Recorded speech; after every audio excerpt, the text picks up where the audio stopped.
And there is another type of Pitbull Terrier, those dogs who are registered by the United Kennel Club. In the case of the UKC, working abilities, of course, were very important, but at the same time they wanted to stick more to the ancient basics of the Pitbull Terriers. In my opinion, the UKC Pitbulls are quite similar to American Staffordshire Terriers, but they are nicer. Very nice dogs with plastic muscles, and, according to my experiences, these dogs are friendly and are full of temperament, so they resemble quite much for the first Pitbull Terriers that were created in the late 19th century. With these dogs there is also a big variety of colors, which are accepted by the standard, but it is also important to remark that Merle Pitbulls are not like this, and they should not even exist.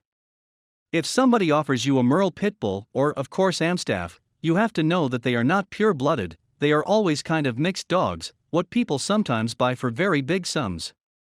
AKC Pitbulls are like gladiators, they are lean with nice muscles, strong bones, very spectacular heads, they are usually wonderful.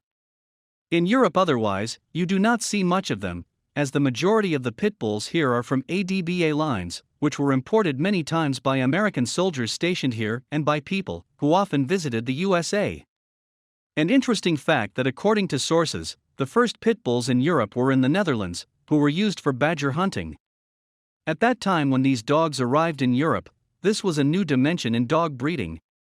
Before that, the traditional European breeds were handled as tough dogs, like the Dobermans, the giant Schnauzers, and the Rottweilers. And then arrived a smaller dog which weighed, in quotes, only 20 to 25 kilograms and turned the old saying that the bigger is the stronger upside down.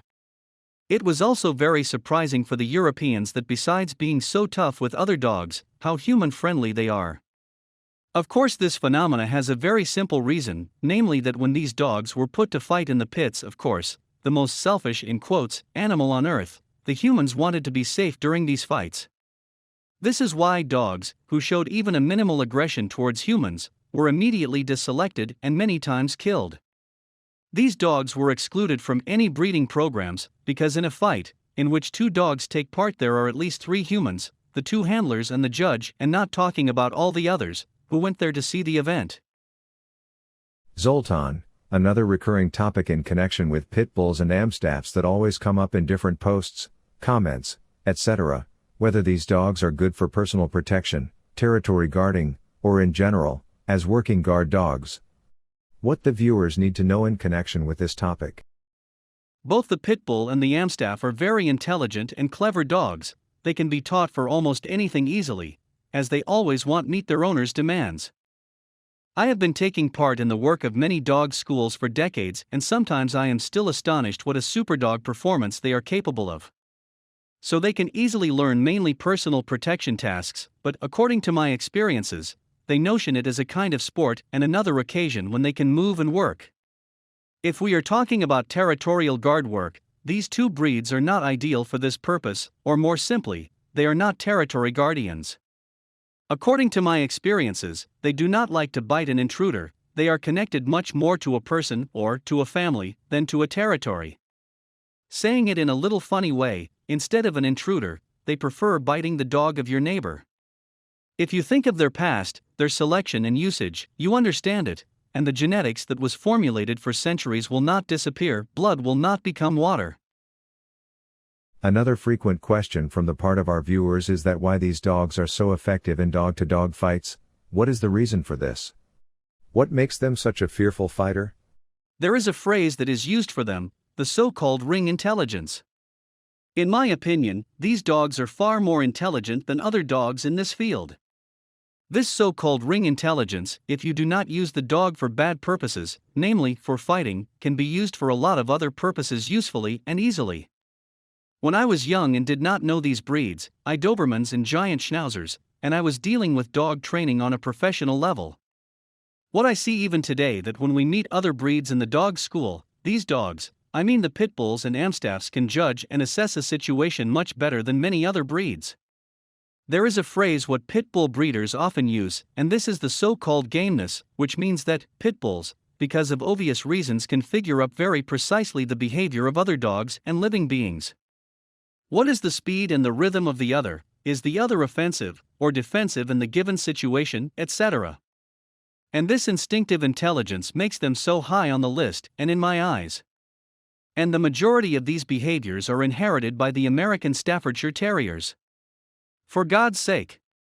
If you look at a well-trained Pitbull Terrier, in general, they are more athletic than the majority of other dogs.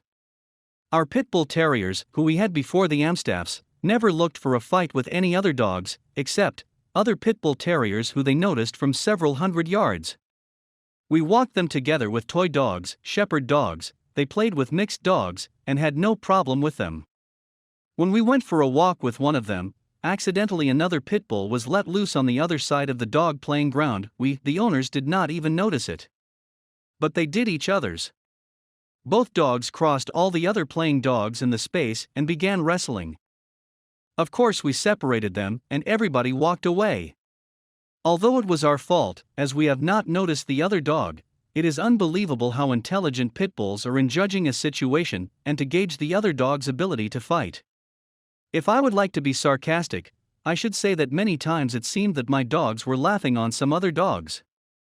It is an old conviction of me that it is true that those who created the Pitbull Terriers did not have the most noble intentions regarding, for example, the purpose of these dogs, but the end product, the breed itself, has become one of the aces of the dog world. Zoltan, we talked about Pitbull Terriers and Amstaffs, thanks for it. What is your opinion about the XXL Pitbull Terriers? First of all, when these dogs were being developed, there was a guy called David Wilson who owned the Razor's Edge kennel. His intentions were to mate the bigger type of pit bulls, and the primary selection goal was to breed dogs who had clear pit bull character and a stronger build-up. To reach this goal, it is very likely that he used some Amstaffs as well. Do not forget what we talked about, the interoperability between the two breeds formerly. So he created bigger pit bulls with bigger bones and bigger muscle quantity. But you know, people, how gigantism maniac we are, and it was not enough for some people and for some breeders, so they began to take the breeding to the direction of giant-sized ones. Who knows what other breeds were mixed in to increase size. And this is the point from which I do not really agree and accept this, as these drastically changed the size of pit bulls and the characters of them as well. You know, when you look at and examine a dog like this, and after that I look at the pedigree of this dog, and you are such as old breeder fixture like I am, you clearly see that this size and this color cannot add up from the ancestors that are on the paper.